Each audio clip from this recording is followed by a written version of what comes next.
Hi, everybody. Hi, everybody, and welcome. It's episode 19. That means we've done this for 19 weeks. That's right. Almost straight, except for when we were in Seattle. We don't do anything straight anymore. Some of us do. True that. True that. I will not be lumped into some category. That's right. P for Providence. Anyways, this has been a huge week for us. We just got back from Santa Clara. Yeah, and we want to welcome any of you who are our regular stop-by people, or especially to also welcome anyone who's coming here for the first time, maybe as a result of our time with you in Santa Clara. So welcome to everybody. The Invidians. The Invidians. Yeah, we gave a presentation at NVIDIA, and which is a graphics company. You probably have their graphics board in something in your house or your car already and may not even know it. They produce incredibly high quality, high tech graphics cards for everything from the space age to the car age to the computer age. Pretty good. Yeah. Thank you. That's about as far as I can go. Yeah, it was kind of interesting that we got a little bit more focused in the talk. It wasn't about so much, free form. It was really specific to what the company was looking to get into, because a lot of companies are actually placing a lot of attention on how they deal with LGBT issues and certainly trans issues in the workplace. Yeah, and they're looking for really ways to know how to do that. I love the idea that they put that much attention and effort into getting it right. So. Yeah, and it was really fun. The staff was great. The people who attended really participated fully. It was a great interplay kind of a scenario, as well as good Q&A at the end. So we had a wonderful time, and we also would like to thank Judy and all the HR staff and the staff at NVIDIA for making that day so rich, and also for responding to our questionnaire. Thank you all so much. Yeah, it was amazing, and it was funny because the passage that we're reading from really kind of got into that a little bit. It's kind of interesting. They're kind of locked up that way. It's great how much people really want to learn about this, or want to know more, or want to know what to do, because they either are going through this themselves, they're going through transition themselves, or thinking of it. Or they know they are sharing in their workplace with people who are, and just want to know how to be the best and the most supportive they can be. So it was very rich. Yeah, super cool. Yeah. Well, why don't we get into it? Read from Scottie's book, Getting Back to Me, From Girl to Boy to Woman in Just 50 Years. That's right. What chapter is that? We're on chapter 14, Thunderbolt. Okay, so this is a very important chapter. It's kind of the turning point of my acceptance that it was time to come out.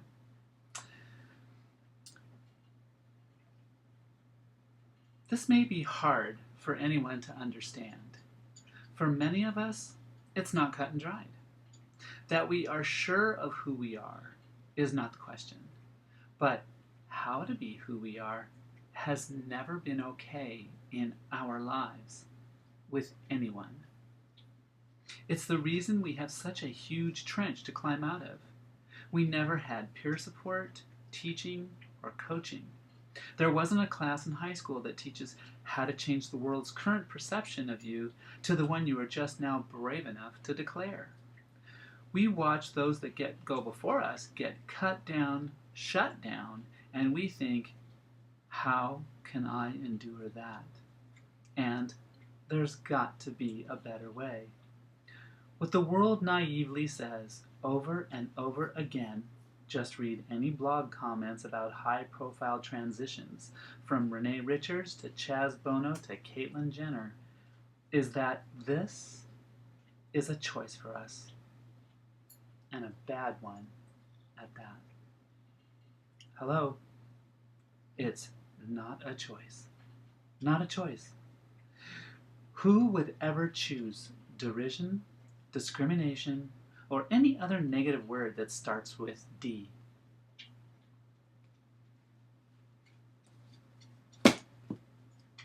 I'm trying to think of a bathroom word that starts with D, but I can't. Yeah, that's such a big one. I think a lot of people are still going to need to come around to that it's not a choice.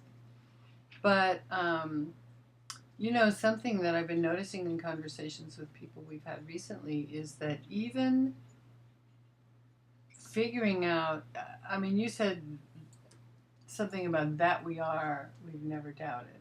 Like you never doubted you were female from day one. But I am seeing that some people aren't even sure of that. That's true. They may have feelings that they're not, that they're actually not sure. Mm-hmm. And, one could say, is that just because they've had to stuff and pretend and do so much? Or really that there are some people who go, I have these feelings, but I don't know if that means I'm really trans. Well, certainly, it's a journey of real. In the 60s, everybody went out to find themselves. You really have to learn this dialogue, and something that that I became aware of, and I think the reason why I say this out loud to people so that they can understand how easy it is for me to have gone from their perception of me, which I spent a lot of time creating, to how I am now. The reason why it was so easy to get rid of it was because it was completely created. It was, wasn't me. It was something I created, and that's because I was so acutely aware of the creation of it. But some people aren't that way. Some people, either through, there's no reason to get into the whys. The whys are going to be different every time. But what they have done is they get further and further and further away from who they are by design, by survival, because there's so many things that when it starts to point this way and starts to realize that you are different, that you've got nowhere to go. Like I say, you've only seen people before you who are different get hammered. Right. And so what sane person would invite that on themselves, right? So, to some extent, people did, really build this defense mechanism around that. I realized I was building the defense mechanism. That's why I was able to go in and shut it down. What I'm constantly surprised at is, as I say, all the tripwires that I left. I keep discovering, right. I did put that together, but I realized that after I'm flying through the air.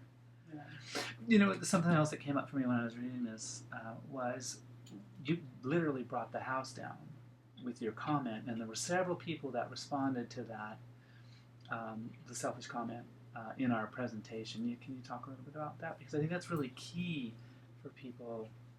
Well, it's just, I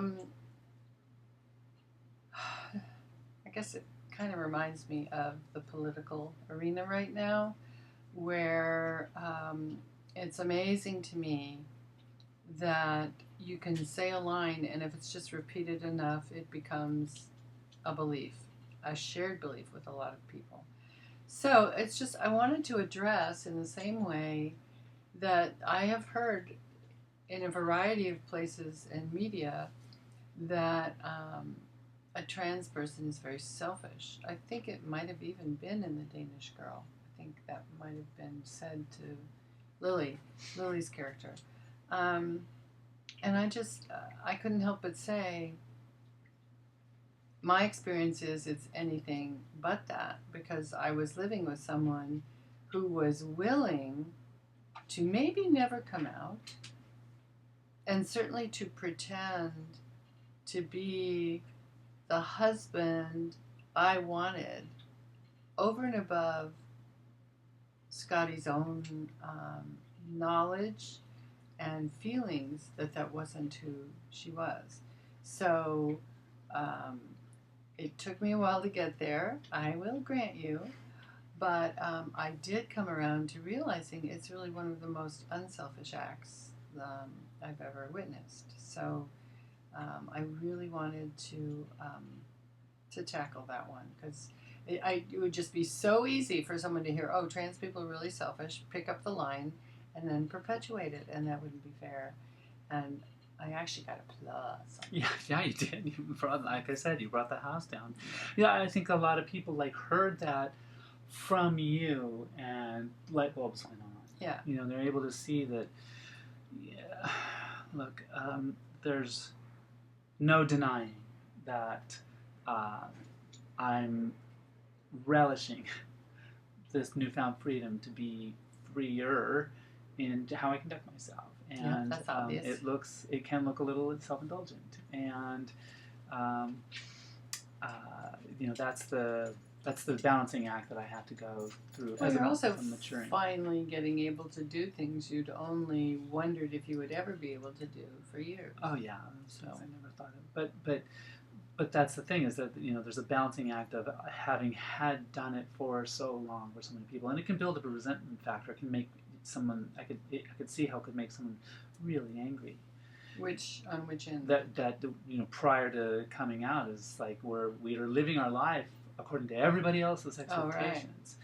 Oh, right. And I did this for you. That's my choice. You know, I mean, it's a choice. It's you know, the choice part of staying in the closet. That's a choice, but it doesn't feel like a choice for us. Mm-hmm. What's not a choice is being who we are, as evident by me. No matter, and I thought I built incredible firewalls. I built a castle and threw her into the dungeon and locked the key and guarded it with dragons. Her, not this her. Yeah, this her, and look, it's still. I still came out. But I came out like, you know, exploded out of the walls like Wonder Woman. So, you know, that's the part, and I think that's the part that scares people. You know, the part we tried to really make clear with the HR people is that, you know, especially in the workplace, anything that starts to smack of emotional or difficult starts to then, you know, jeopardize your reputation as being a worthy employee. Yeah. And so you know, eschew that at all costs. Well, if there's any of the old layer of this being an illness too, it's like, oh well, you have a mental disorder. Yeah. Or you should go on leave. Yeah, I mean, that's something if you want treatment. Yeah, let's clear that up right now so that people know. That's why it's called gender dysphoria. It used to be disorder, It used to right? be gender identity disorder, and it was classified as a mental illness. And so many people who were smart immediately excised that out. And I'm happy to say that on the official level, on the medical journal, legal, and all that, you know, place where the people work really hard at, they've been very successful at getting it across. I mean, all my doctors talk to me at Kaiser. They all get it. You know, they're not left out with that. But the general public is the last ones to get those teachings, messages. Well, those messages. Yeah. So it's up to everybody to put it on there. So I'm really looking forward to the opportunity to see the various ways this can go further. We're talking about some other kinds of exciting things, workshops included, which we'll tell you more about in the future. But really being able to talk about this in the workplace is extra rewarding and fulfilling and fun. And certainly the sense of feeling like we're helping anybody or making some kind of a contribution, or even if there's not even just an aha is great, or an oh boy, but even a what? RCA dog? To get people thinking. I really enjoyed that, so I hope we get more opportunities. Absolutely, it's incredible. Plus, you know, the thing is that we learned that the cultures are really different, and within the same company. I mean, they're in, you know, as that one woman in HR said, they recognize they live in a bubble, the bubble of California, especially Northern California. And they have offices in other states. They have offices in North Carolina, all around the world. Yeah, right. You know, like, by the way, hello Bangalore, India. We got your message from you. That was amazing. How about that? Yeah, pretty cool. Yeah. So while we were talking to the people at NVIDIA, we were also being broadcast on their intranet, so they were watching from all their offices around the world, and India that's was now posted on our website, right? And now that talk is on our website, so you can go and check it out, and it's on YouTube too. It's on our YouTube channel. Cool. Yeah. All right. Wow. Well, I think we're both a little tired. I was just going to say, I could use a nap, actually. But 'tis the summer time to make hay. But anyways, we want to thank you all for your constant support and love really helps us, get out there and do what we're doing. So Yeah, and don't forget, yes, we've been doing fundraising. We're really trying to give this boat a good hull. And in the meantime, too, please be assured that your support in terms of energy and love and good thoughts is equally powerful and tangible to us. So we can't thank you enough for all of you who have our backs. yeah, Thank you. thank you. All right, we'll see you next week. Ta. Ta. Bye for now. Bye. TTFN. See ya.